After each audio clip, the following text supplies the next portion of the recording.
pour cet épisode 11 de NWTNA, l'exposé, catch, le podcast évidemment. On se retrouve aujourd'hui avec moi-même Yann, avec mon partenaire Fox. Bienvenue Fox.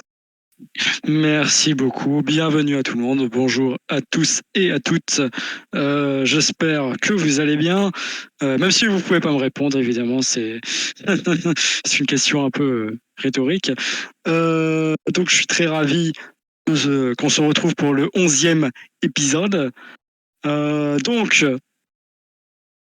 est-ce que nous commençons directement ? Eh bien, as-tu la date de cet épisode ? L'as-tu noté ? Alors, d'abord, il a été enregistré le 21 août 2002, mais a été diffusé le 28 août 2002, voilà, à titre d'information, au Nashville, Tennessee, USA, dans l'arène du Tennessee State Fairgrounds, avec les commentateurs Mike Toney et Don West et pas Ed Ferrara, malheureusement. Il commence déjà un peu à manquer, le vieux. Et je pense qu'on peut commencer. Eh bien, pour commencer, rentrons dans le vif du sujet. Goldilocks poursuit Brian Howler dans le parking pour savoir ce que Jeff Jarrett a fait.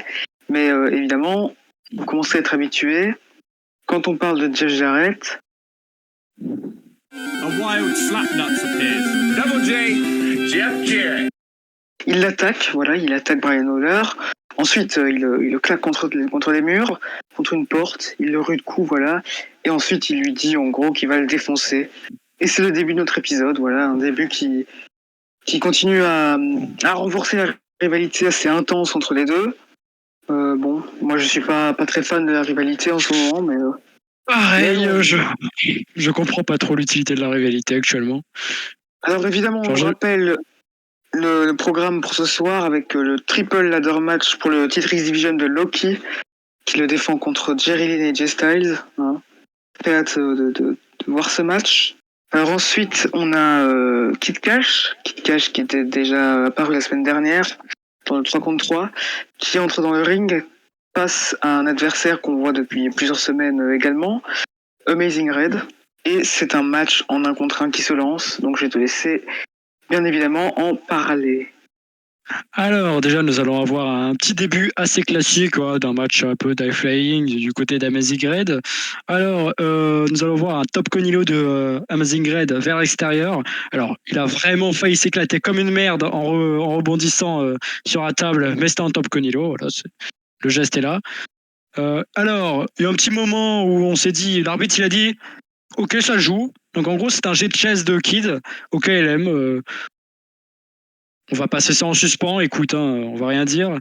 Tentative de head teaser, en fait, en gros, Kid, Red, il va s'élancer dans un coin avec les cordes et il va tenter un sort du Hurricanrana, sauf qu'en fait, Kid, il n'était pas du tout bien placé. C'est-à-dire, il n'était pas au rendez-vous. Il croyait En fait, il croyait le rendez-vous, il était à 9h, mais en fait, il était à 10h. C'est dommage. C'est assez con. Du coup, c'est assez dérangeant, mais bon, ça va, la prise elle est passée. Beau cash on delivery de Kid, 1, 2, simplement 2. Red, il va faire plusieurs roues, et en fait, Kid, il va monter sur deuxième corde, il va l'interrompre avec un diving clothesline. Donc c'était plutôt cool, même si ça n'a aucun sens. C'était bien visuel, c'était bien exécuté. Simplement 2. Ensuite, on monte sur la troisième corde, gros military press slam de Kid depuis le haut du coin.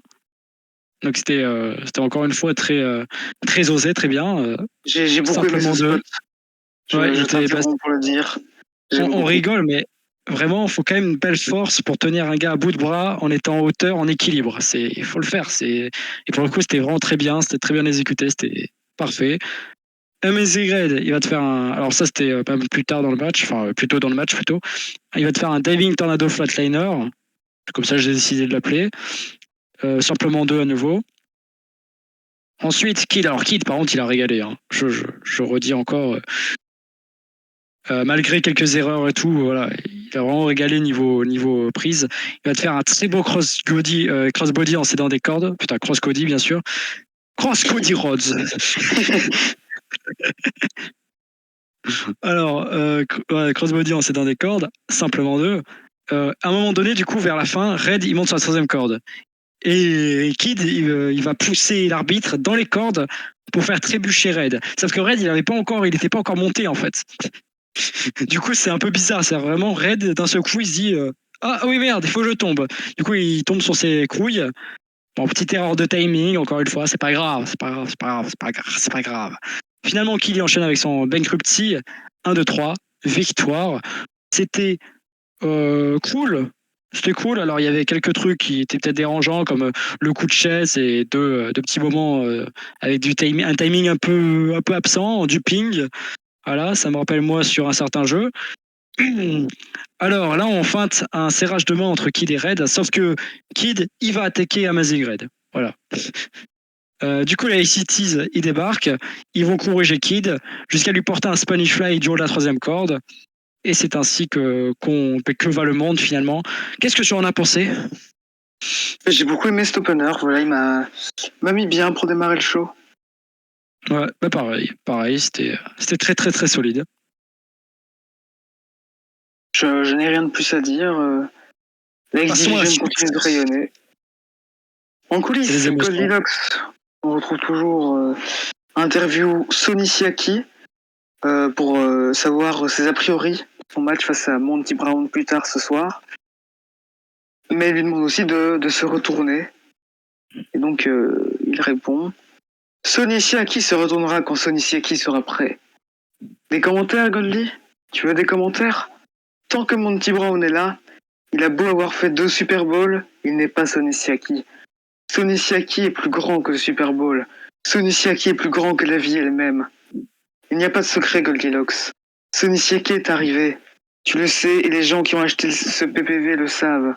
Sonny Siaki a terminé. Vas-y, dis-le, Goldie.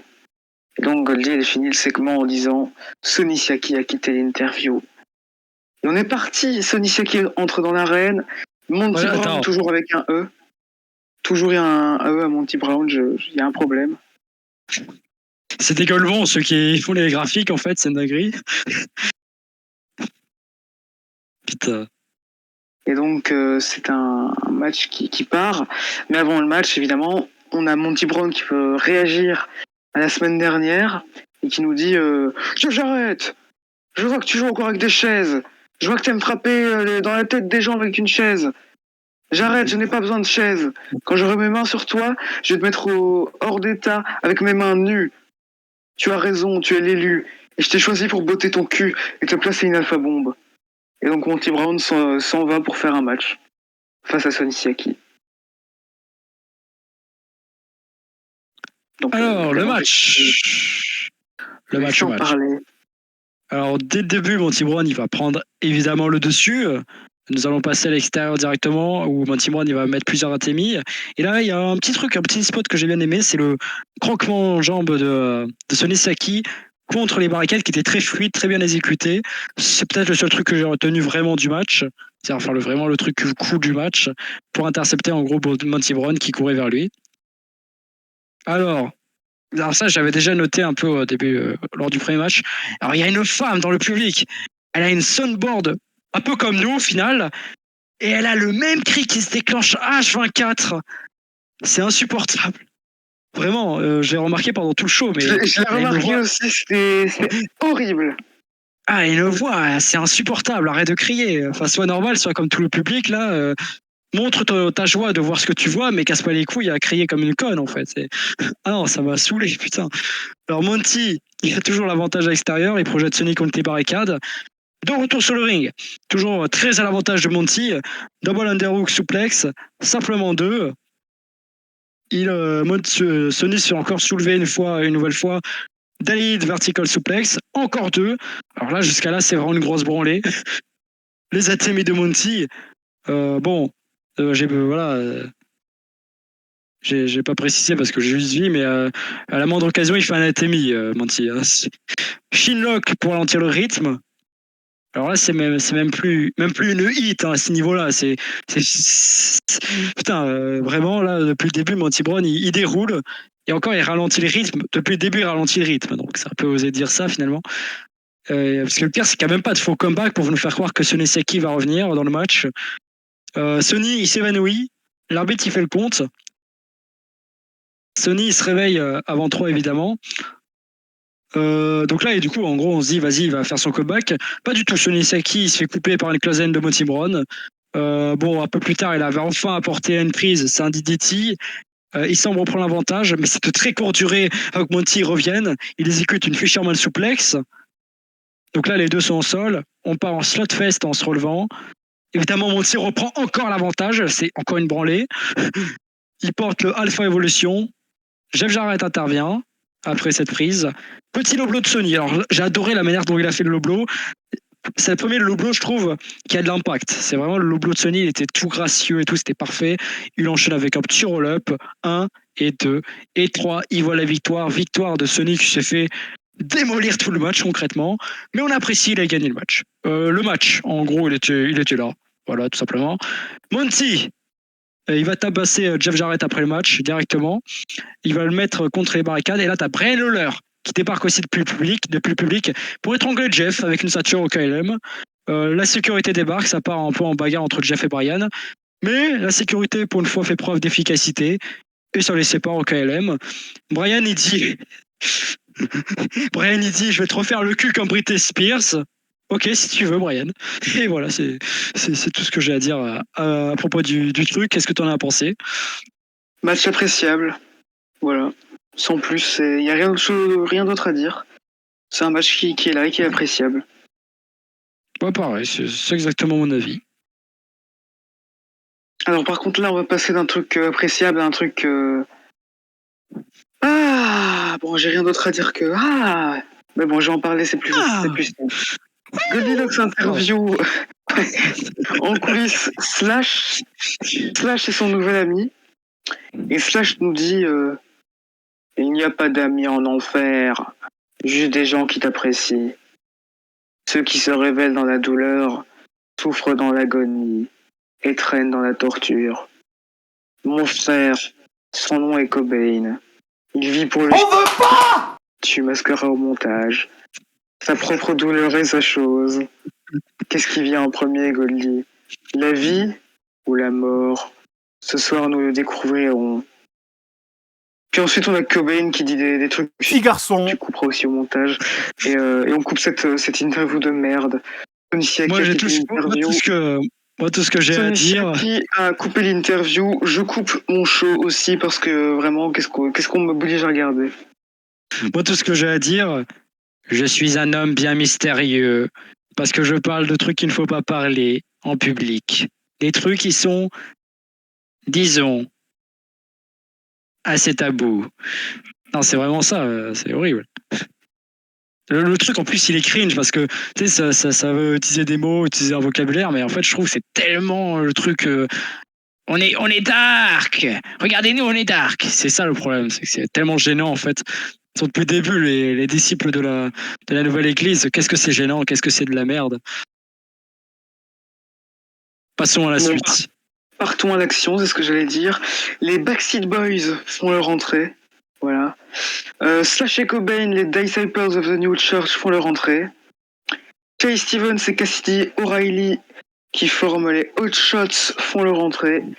Et pour finir, Wildcat Chris Harris, Cowboy James Storm font également leur entrée pour un fatal four-way à élimination.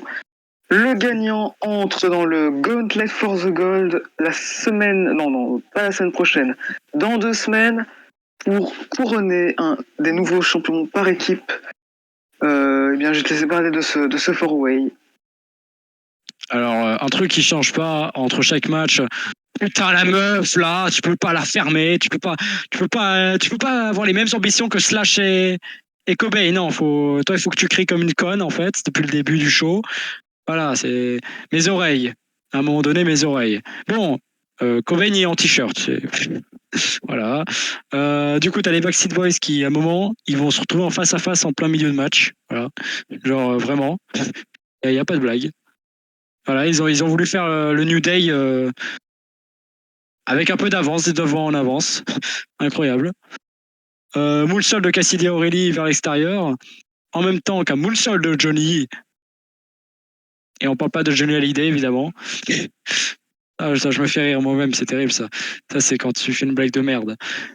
Diving Shooting Star Press de Chase Stevens, si je dis pas de conneries, c'est Chase Stevens, vers l'extérieur. Il a failli crever. C'est tout ce que j'ai retenu, il a failli crever. Là, il y avait sa tête qui dépassait, mais bon, on va rien dire. Slash, il va te porter un neckbreaker en faisant un blind tag, en gros, juste avant. Et il va réussir à éliminer les Backstreet Boys, tout simplement. Donc, ben, au revoir. Double grab kick des outshot sur Harris. James qui vient casser le tombé. James il porte un Tornado Reverse Dignity sur Chase pour le compte de 3 pour éliminer Outshots, tout simplement.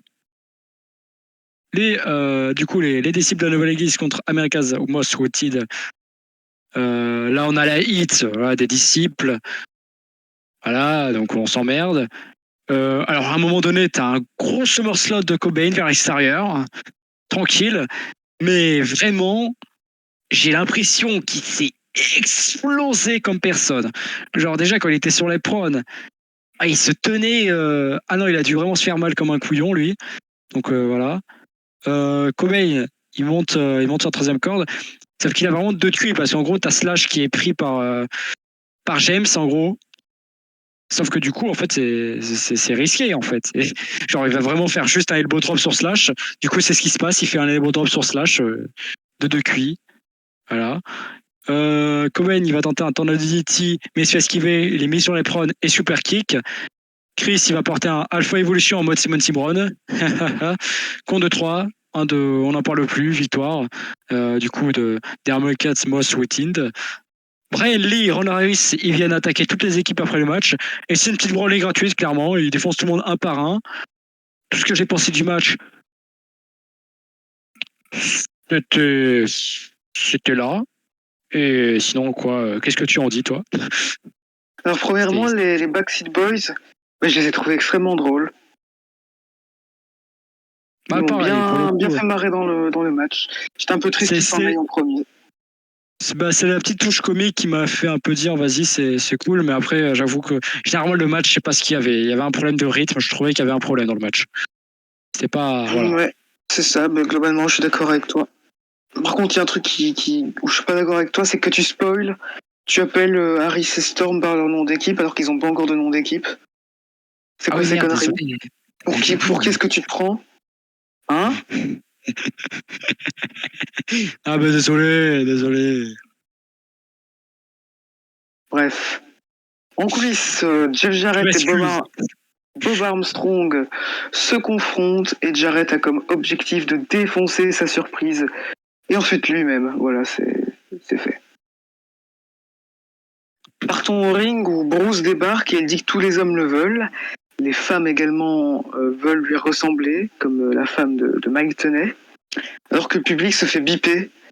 Ce qui bip la promo de Bruce. Voilà. Et ça bip en fait la promo de Bruce en même temps. Donc on n'entend rien. Oui. Laissez-nous, parce que lui il est en train de provoquer la bodybuildeuse April Hunter. Et la promo est horrible parce que déjà elle est bipée, et puis c'est horrible. Et puis le match démarre pour la couronne. Et déjà, pendant tout le match, il va y avoir des pipes parce que le public il casse les couilles à chanter tu suces des beats. En plus, bip beat, ça rime. C'est pas mal ça. Et ouais, franchement, c'était bien casse-couille pour écouter la promo. Du coup, le match. Alors déjà, April va t'enchaîner les arm drag. Bon, je sais pas. Heureusement, c'est pas une drag queen. Sinon, j'aurais dit que c'est un peu l'homophobie camouflée pour April. Alors, du coup, il y a un 6 heures de April. Bruce, il va reprendre l'avantage. Springboard sunset flip de Bruce. Backflip pour esquiver une back suplex de April. Et du coup, après, il va te l'emporter en faisant une powerbomb compte de 3. C'est alors toujours nul. Toujours nul. C'est vraiment Bruce, on s'emmerde. Voilà, c'est tout ce que j'ai à dire. Et même cette division, on s'emmerde. Genre vraiment, c'est déjà t'as Bruce quoi. Bruce quoi. Putain Bruce. Putain, il casse ses couilles lui en fait. Tu peux pas nous laisser tranquille. Bruce il veut toucher après on sait pas. Voilà. Mais en tout cas le petit copain d'Apro Hunter, il arrive. Putain. un homosexuel, un gay et une lesbienne dans le même ring. C'est comment? Du coup, ça fait fuir Bruce, tout simplement, et c'est un siphon qu'ont les petites marionnettes. Voilà, parce que Bruce veut déshabiller des femmes. Je sais pas pourquoi faire. C'est pas cohérent. C'est pas cohérent. Ça n'a aucun sens. Franchement. Sachant que de base, il était dégoûté de voir le corps d'une femme. Pourquoi maintenant il veut déshabiller une femme? C'est quoi son. C'est un turn. C'est un turn de sexualité. Arrêtons-nous là. La chaîne vit très bien en ce moment, tu te calmes maintenant. Alors ensuite, on retrouve Rosé Estrada et Jimmy Young, les Flying LV6 en interview. Godley leur dit alors ce soir, vous affrontez les SATs alors que votre partenaire bizarre a déjà remporté son match plus tôt aujourd'hui. Young et Rosé disent on est fatigué de Sonny Siaki. Il fait son truc de son côté depuis quelque temps. Il fait ce qu'il veut. Sonny Siaki apparaît et il dit écoutez, Sonny Siaki est le challenger numéro 1 au titre mondial maintenant. Et Sonny Siaki va vous le dire comme Sonny Siaki va le dire à tous les fans de Sonny Siaki. Si vous prenez vos vitamines, vous allez probablement perdre vos cheveux prématurément. Sonny Siaki a quitté l'interview. Tout ce que j'ai à en dire. J'ai rien compris. Moi, tout ce que j'ai compris, et même s'il n'a pas dit, c'est ne regardez pas le cul de Sonny Siaki. Voilà. J'ai été Sonny Siaki perdu. Je vais aller me Sonny Siaki. Fou de ta dépression. Merde. Oh, encore plus de travail. D'ailleurs, Jeff Jarrett, ça va ou? J'ai pas pensé, horrible. Bon, les SATs sont rentrés ainsi que les Flying LV6. Alors que Mike Tenay rappelle qu'après le match, on vivra plutôt une interview exclusive de Brian Lawler. Partons dans l'action. Alors, Roré et Joël commencent le match. Donc déjà, on a des petits beaux échanges en début de match, c'est plutôt cool. Double SM Moonsault des Flying LV6 en stéréo à l'extérieur du ring. Nous montons dans le ring Death Valley Driver de Roré, plus Springboard Moonsault, simplement 2. Jimmy te fait son fameux shotgun dropkick, plus dropkick backflip. C'est magnifique comme d'habitude, c'est les émotions. Domination pour l'instant sur Joël des Flying LV6. Parce que pour le coup, vraiment, les Flying LV6, on va parler de domination généralement. Hein, c'est de toi d'être sur Spring Bang, je sais pas en fait. Hein. Putain, alors ça, il faudrait que je coupe au montage aussi. Putain, je me donne du boulot, moi. Alors, Twisting Easy de Roel pour revenir. Missy Dropkick dans le dos de Roré pour enchaîner. Enfin un tag. Donc du coup, petit travail en équipe avec une senton assistée. Et éviter le top rope neckbreaker de Roré, simplement 2. Tag avec Jimmy. Domination sur José désormais. Combo snap suplex plus neckbreaker, simplement 2. Scoop slam de Jimmy Young plus slingshot Swenton de Roré sur Rosé, simplement 2. Ensuite, on est sur la troisième corde. Hip toss neckbreaker du haut troisième corde de Roré. Et après, du coup, Joël, il va enfin permettre de faire reprendre l'avantage aux SCTs parce que depuis le début, c'est vraiment une longue branlée qui se prennent, les SCTs, c'est une dinguerie. Et là, on va voir une fin. Ah, catastrophe. WCW, on se connaît. Hein. Jimmy fait un tomber sur Rosé. Déjà, sur José. Puis après, il fait un tomber sur Joël. Springboard Twisting Sutton Bomb de Roger, après de Roré sur Joël. Tomber simplement 2. D'accord, mais c'est qui les gens légaux en fait? C'est quoi ce délire là? Pourquoi on change de partenaire, on fait des tombées sur lui, on fait des tombées sur ci, moi finalement je peux faire un tombé sur lui, c'est d'accord, si vous voulez. On est sur la 3e corde, tentative de Spanish Fly des Cities, mais Sony vient les aider, Sonny Siaki vient les aider, enfin attends, je répète, Sonny Siaki vient les aider, voilà, il vient aider les Flying Aces. Jimmy parvient à l'emporter pour son équipe. Alors, bon, par contre, très laborieuse et incohérente au niveau de la logique des trucs, des tags. Match loin d'être marquant. C'était pas un peu déçu du match en globalité. C'était une petite déception, j'avoue. Je m'attendais à mieux vu les deux équipes. Et ben, Sonisaki, ne ratez pas le cul de Sonisaki, c'est tout ce que je retiens finalement du tout. Et qu'est-ce que tu en as pensé finalement? Ah mais moi j'ai adoré le match, j'ai vraiment beaucoup aimé le match. Rien à redire dessus. Oui, évidemment, les petites incohérences vers la fin. J'ai l'impression qu'on va devoir s'y habituer. Bon, on va devoir s'y habituer, mais moi je m'habitue pas, c'est dommage, j'ai envie d'être aigri, bah, je suis aigri. Écoute, je vais pas le rappeler, mais bon, vu le mec qui est au booking, malheureusement, il va falloir s'y habituer pour le début de ces reviews, de ces podcasts. C'est le genre de choses qui vont beaucoup arriver, voilà. Mais moi, j'ai beaucoup aimé l'action de ce match. L'action, oui. Oui, allez, si je peux arrêter d'être aigri, l'action, elle était quand même assez cool. Mais moi, ça m'a un peu fait chier. C'est ce côté, on s'en bat les couilles des tags. Voilà. Mais bon, voilà, Vince Russo. Simplement. Allez, passons à la suite.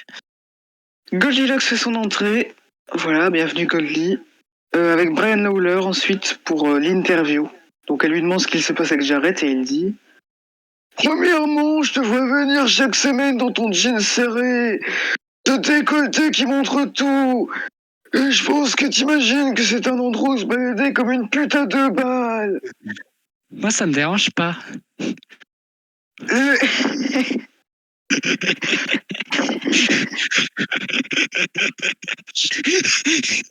J'ai sorti ça au calme.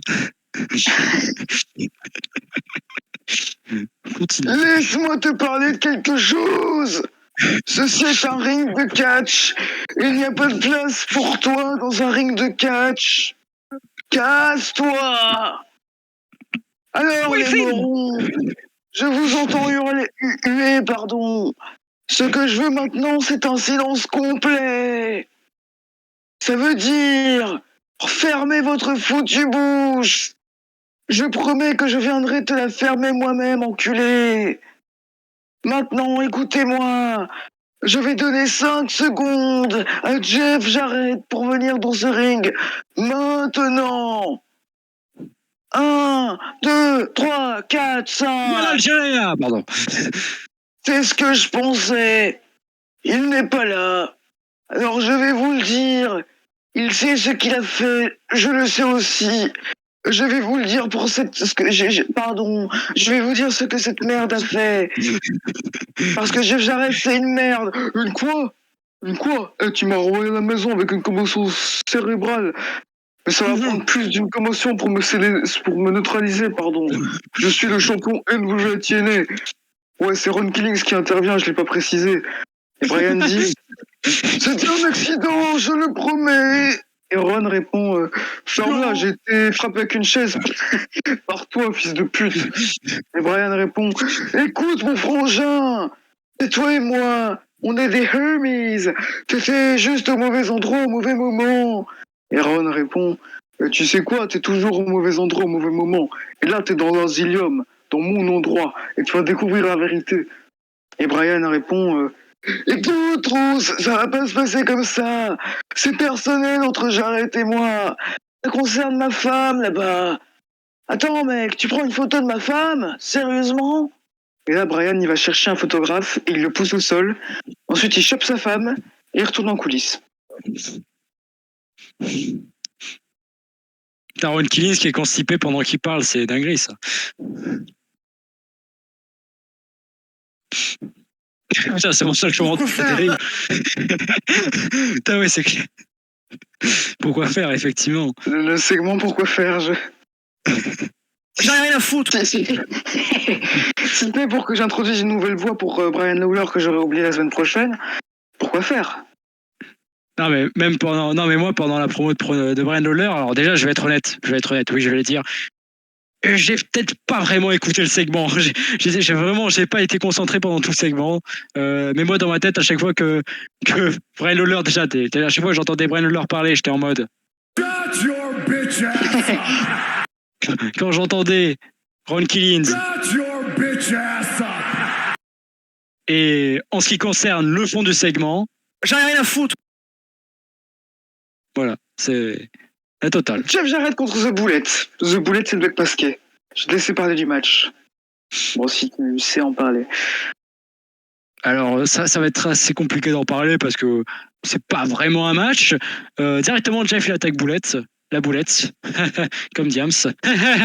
Pardon, j'essaie d'être drôle. Coup de chaise dans la tête. Bah écoute, l'arbitre il dit ça joue. Non mais ça joue. Coup de chaise dans le dos vers le public. L'arbitre dit encore ça joue. Sur le ring, la Boulette, il reprend l'avantage. Knee drop simplement 1. Jeff Jarrett il va mettre un low blow. L'arbitre il dit quoi? Ça joue. Voilà, non mais il n'y a pas de problème, ça joue. Voilà. Jeff il utilise les menottes. Peggy 18. L'arbitre dit qu'encore ça joue. Jeff prend le micro. L'arbitre il dit que ça joue. Voilà. Le micro, mais non mais ça joue, t'inquiète pas. Et là, Bob Armstrong s'affiche pour attaquer Jeff. L'arbitre il dit ça joue. Ça joue. Cherche dans la tête de Bob. L'arbitre il dit non, ça joue plus. Allez, on sonne enfin la cloche. Voilà, enfin. Putain, ça, il en a mis du temps ce con. Jeff il tabasse Bob. Il enchaîne les chair shots pendant que la Boulette est menottée. La foule en redemande, ça chante One more time, one more time, one more time, one more time, one more time. Voilà, donc tu te dis, d'accord, c'est pas très gentil ce qu'il fait, mais ok. Boulette est toujours menotté, donc comme si on était sur un BDSM finalement. Et la sécurité arrive enfin. Putain, c'est une dinguerie quand même. Hein. Ah, pour séparer deux guignols et tout. Ça y va, mais pour signaler 3 guignols, dont un qui est menotté, alors là, il faut. Voilà, hein, ça va prendre du temps. Hein. Voilà, j'avoue que j'ai pas capiche Bambino. Non, là, j'étais plus en mode rempiche Bobino, voilà, rompiche total.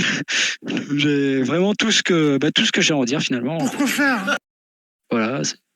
Et toi, qu'est-ce que tu en as pensé? Je vais résumer ça en une onomatopée qui est on souffle. Ouais, Eh bien, passons à quelque chose de plus excitant parce qu'on a Don West en face de nous qui nous dit, en fait nous, Don West il ne dit rien. Don West il hurle et il dit la semaine prochaine c'est le X-Division spécial, un best-of de notre X-Division. Oui, il n'y aura pas d'épisode, ce sera des interviews exclusives avec Loki, Charlie et Jay Styles et le meilleur de la division X. Depuis le début de notre belle fédération. Et oui, c'est maintenant. Maintenant, c'est le match le plus grand de tous les temps. Triple ladder match. X-Division Championship. Jerry Lynn, AJ Styles, Loki pour le X-Division Championship. On le triple ladder match. Et ça a lieu maintenant. Et donc c'est sur ces mots qu'on part en triple ladder match. Pour le titre X-Division, je l'ai répété tant de fois. Loki, AJ Styles, Jerry Lynn, c'est parti. Je pense que tu vas mieux en parler que moi. Donc je te laisse la parole, je te laisse le micro. Alors, tout d'abord, ça part directement à l'action. Donc, AJ Styles, il va aller vers l'extérieur avec une échelle. Bon, évidemment, comme des gros randoms, Key et Lynn, ils vont partir en black slide dropkick. Mais évidemment, AJ Styles, il va lever l'échelle. Il va essayer de mettre un coup. Ça va juste tomber sur Jerry Lynn. Super kick de Key sur Styles. Nous remontons sur le ring. Springboard déséquilibré de Loki sur AJ. Jerry Lynn, il va ensuite intercepter Loki qui voulait faire un twisting kick en backbreaker. C'était très magnifique. De toute façon, le match, on parlait de magnifique généralement. Romero spécial de Jerry Lynn sur Loki. Alors, en gros, pour résumer, c'est tu mets tes deux pieds sur l'arrière du genou de ton partenaire. Tu le prends les bras et tu pars en arrière pour le soulever dans les airs. Et du coup, AJ va partir en running bulldog sur Loki pendant qu'il était dans cette position. Donc voilà, terrible, il pouvait rien faire Loki. Loki, il est tellement rapide pour exécuter ses kicks. Genre vraiment, il va exécuter un à un moment donné un enchaînement de kicks, roundhouse kick sur AJ, plus petit rotation de kick sur Jerry. C'est vraiment il est fort ce con. Il est fort. Et d'ailleurs la foule l'adore. C'est vraiment la foule adore Loki. C'est une dinguerie. Rolling kick dans le coin. Corner crusher. Ensuite il enchaîne avec un corner kick crusher sur AJ pour l'envoyer sur Jerry qui était dans le coin pour les écraser. Manœuvre innovante on va dire. Qui va prendre une échelle ensuite à l'extérieur. Évidemment, voilà le fameux, quand tu prends une échelle, baseball slide dropkick de AJ Styles, le fameux, l'unique. Ensuite, on place une échelle entre le ring et les barricades. AJ et Key vont se mettre sur l'échelle placée. Jerry Lynn va les rejoindre. Ensuite, AJ Styles et Jerry Lynn vont se costiser pour porter un double face crusher sur Loki contre l'échelle en se propulsant en arrière, en chutant sur le sol. C'était pas mal. On ramène l'échelle sur le ring. Enfin, de toute façon, c'est comme ça qu'il faut gagner le match. Hein. À part si tu fais 2m73, je sais pas comment tu peux récupérer ce titre. Du coup, ça se bat pour avoir l'échelle entre un AJ en dehors du ring et un Jerry Lynn sur le ring. Évidemment, Jerry Lynn va réussir vu qu'il est sur le ring, il a la hauteur. Baseball slide dropkick encore, mais de gérer cette fois-ci pour pousser AJ Styles. L'échelle est placée contre les cordes. Loki va se prendre un hip toss de AJ Styles contre, du coup, voilà. Décidément, il y a une cible claire, hein, mission abattre l'ennemi, abattre Loki, parce qu'à chaque fois, il se prend un spot. Échelle placée dans le coin. AJ va te faire un salto arrière quand Jerry va le propulser dessus.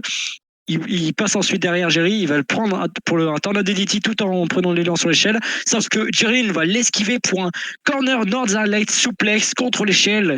C'était très stylé. Voilà.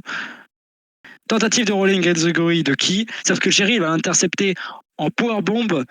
Et là, il va partir pour une buckle powerbomb en gros dans l'échelle. Sauf que Loki va partir en head scissor directement qui vient éclater Jerry contre l'échelle qui était toujours dans le coin. Voilà, c'était les émotions. L'échelle est remise au milieu du ring. AJ est pendu tête à l'envers. Kick de Key à le domaine des shoot kicks. Ensuite, Key, voilà, il veut essayer de gagner le titre, donc il monte à l'échelle. Bike drop suplex de Jerry Lynn du haut de l'échelle. Key et Styles, un peu plus tard, ils se battent en haut de l'échelle. Key projette juste AJ pour le faire tomber avec lui comme une merde. Voilà. Dans la simplicité, ils se sont dit viens mon frère, on tombe ensemble. Voilà, comme une scène basique d'un film cliché finalement. Voilà. Du coup, Jerry tente d'en profiter, mais AJ Styles et Loki ils vont quand même revenir pour pousser l'échelle et faire tomber Jerry contre les cordes. Très beau staying DDT pour une fois. Voilà. Jerry et AJ Styles, ils se collent. Tentative de enziguri et springboard de Key. Sauf que AJ Styles se baisse, donc du coup c'est Loki, Jerry Lynn qui prend Loki. Sauf que Loki va attraper, Jerry Lynn il va attraper Loki et va porter une sit-out powerbomb. Donc c'est la source du timing. 2 échelles sur le ring. Puis Key en demande une troisième parce que vas-y, plus il y a des échelles, plus on rit finalement. Peut-être que c'est comme ça que Key réfléchit. Il la place. Donc en gros, tu as 3 échelles debout au centre du ring. Key et Styles, ils se battent encore au sommet des 3 échelles cette fois-ci. Dragon Clutch de Key au sommet des échelles. Lynn, il vient remettre de l'ordre. Donc chacun est sur une échelle. D'abord, en fait, Jerry Lynn, il va les pousser. Enfin, il va pousser les 2 échelles, sauf qu'à chaque fois, AJ Styles et Loki vont réussir à se tenir à un pied contre les cordes pour se remettre debout. Enfin, voilà, pour remettre l'échelle debout. Donc, c'était un basique. Mais, à un moment donné, AJ Styles, il se fait propulser à l'extérieur, donc il n'arrive pas à se retenir cette fois-ci. Et le petit spot final, très cool, le Pile Driver de Jerry Lynn, du haut de l'échelle, à quelques échelons sur Loki. C'est incroyable. Jerry Lynn, il en profite, il monte l'échelle, il prend la ceinture, il la décroche, votre nouveau champion, Jerry Lynn. Et les choses terminent d'un coup, voilà. Oui, vraiment, j'ai même pas eu le temps de prendre un screen. Incroyable. Tout ce que j'ai à en dire, très très bon match, voilà. On n'en doutait pas. On n'en doutait pas. Bon, par contre, la femme qui gueule, vraiment, va te faire enculer, je sais pas. T'as tes règles ou c'est comment en fait voilà, toujours les mêmes, toujours les femmes. Et on va finir démonétisé, tu t'en rends compte? C'est le mec avec 15 abonnés. Putain, c'est clair. 2 abonnés, on parle de monétisation, mais où est-ce qu'on vit en fait? Loki très over, voilà, je note encore une fois. Très très bon match. Qu'est-ce que tu en as pensé avant qu'on passe à la conclusion qui conclut? On est certainement sur un top 3 des meilleurs matchs de fédération. Je peux déjà parler de leur premier triple threat, c'est celui-ci. Ça se joue entre ces deux-là, voilà, je le dis directement, je le dis d'emblée. On a vraiment un excellent match entre ces trois, personne n'en doutait. Oui, voilà, c'est sûr. Les triple threat match en mode Ring of Honor de l'époque déjà, parce que bon, pas un secret, la X-Division, c'est beaucoup la Ring of Honor de l'époque. Très belle manière de conclure ce show. Alors comme je le disais au début d'épisode, la semaine prochaine, pas de vrai show. Hein, l'épisode 12, si je retiens bien, ne sera pas un show mais un best-of. Donc le prochain épisode, c'est l'épisode 13. Et j'ai hâte de voir la suite. Bah, pareil, écoute. Pour l'instant, l'épisode, il n'était pas incroyable, mais il était suffisant. Enfin, il était suffisant. Genre, là, c'était un peu un après-show où tu avais l'épisode 10 où il y avait beaucoup de trucs et tout qui se passaient finalement. Et enfin, surtout au niveau match, niveau action in ring. Là, on a eu quand même pas mal d'action in ring, mais on a eu 2-3 segments. Bon, par contre, bon, je vais le dire, j'en ai un peu rien à branler finalement de Brian Lawler, Jeff Jarrett. Déjà, Jeff Jarrett, on sait pas pourquoi. Le titre, bah pourquoi il a pas sa chance en fait? C'est comment en fait? À un moment donné, c'est parce que déjà Sonny Saki il passe devant, c'est pas pourquoi, c'est au calme. Voilà. Et Jeff Jarrett, voilà, il a gagné un match quand même. Hein. Il a gagné un match pour avoir ce titre finalement quand même. Enfin pour avoir une chance quoi. Étrange. Du coup finalement ça passe un peu en suspens. Ron Killings, Jeff Jarrett. En plus, ce que j'ai retenu du segment avec Brian Lawler, c'est qu'en fait, il traite finalement Godly de... Ça, c'est une salope. Ça, c'est une chiennasse. C'est juste pour le placer, mais quel forcing. C'est juste pour le placer. C'est totalement pour le placer. Il n'y avait aucune... Voilà, il fallait le placer parce qu'il fallait le placer. Du coup... ouais, globalement, c'est tout ce que... J'ai pas grand-chose à en dire du show. Il y a eu quand même un excellent main event, un opener très solide, un très bon opener. Il y avait des trucs pour combler, il y avait des trucs un peu qui m'emmerdaient, comme Slash. Moi, pour finir, la conclusion de ma conclusion, ne regardez pas le cul de Sonny Saki. C'est vrai, c'est une belle conclusion, à moi d'en faire une. Très très bon show qui suit la lignée du dernier, par exemple. Par exemple, qui suit la lignée du dernier, c'est confirmé. Très très content, franchement, très très bon show. J'espère qu'on pourra dire ça de l'épisode 13, le suivant. Enfin, non, c'est l'épisode 12 du podcast, mais c'est l'épisode 13 de WTME. C'est dommage. C'est dommage parce que du coup, ça suivra plus les numéros. Bon, tant pis. Pas de notre faute. D'ailleurs, moi, c'est bizarre, ça fait quand même 2 shows qui sont bons.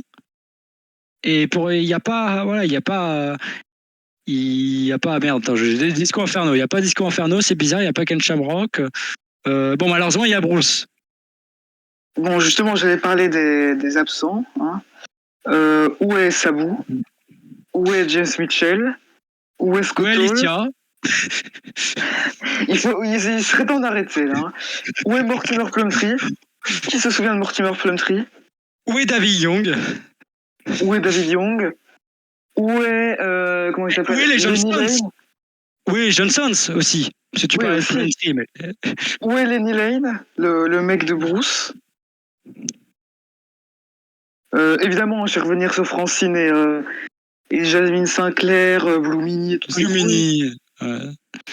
Voilà, Gangrel. Est-ce qu'on a déjà vu Gangrel? Putain, non, je spoil. Gangrel, il n'est pas encore apparu. Je voulais dire Tempête. Alors, s'il est apparu en Vampire Warrior au premier show. Dans la Battle Royale. La Battle Royale.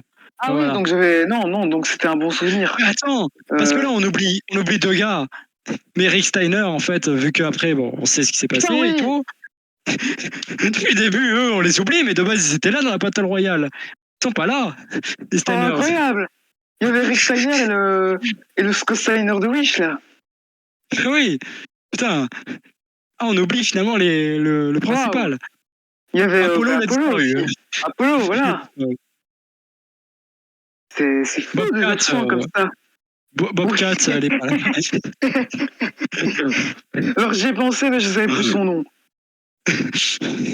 Attends, on cherche vraiment les noms underground là, qui étaient au premier show, qui sont plus du tout là. Non, c'est une dinguerie.